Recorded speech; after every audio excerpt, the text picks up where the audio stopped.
Vijayawada to Hyderabad highway ప్రయాణికులకి విజ్ఞప్తి. మీరు వెళ్ళే దారిలో ఎప్పుడైనా ఈ హోటల్ గమనించారా? ఈ హోటల్ వచ్చేసి కోదాడ దగ్గరలోని dyne in Midland cafe. So, ఇక్కడ ఫుడ్ టేస్ట్ చేద్దామని ఎగ్ బిర్యానీ అయితే ఆర్డర్ చేశాను. సో, అందులోకి రైతా, గోంగూర అండ్ షేర్వా అయితే ఇచ్చారు. అండ్ యాజ్ యూజువల్‌గా ఆనియన్స్. హోటల్ విషయానికొస్తే యాంబియన్స్ చాలా బావుంది.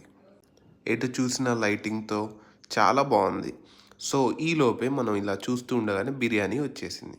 సరే అని చెప్పి బిర్యానీని ఆత్రంతో అలా కలిపేసి తినేసాను. సో, బిర్యానీ టేస్ట్ అయితే చాలా బావుంది. అండ్ ఎగ్‌ని కూడా ఫ్రై చేసి కర్రీ టైప్ చేసి తెచ్చారు దాంట్లో. చాలా బావుంది. బట్ ఒక థింగ్ ఏంటంటే బిర్యానీలో ఆయిల్ మాత్రం నింపేసినట్టున్నారు. చేతి నిండా ఆయిలే కనిపిస్తుంది. బట్ మనం ఎప్పుడో ఒకసారి తింటాం కాబట్టి ఓకే. ఇక హోటల్ యాంబియన్స్ విషయానికొస్తే బయట ఇలా ఉంటుంది. మనం ఇందాక లోపల కూర్చొని తిన్నాం. యాంబియన్స్ విషయానికొస్తే మాత్రం హోటల్ సూపర్‌గా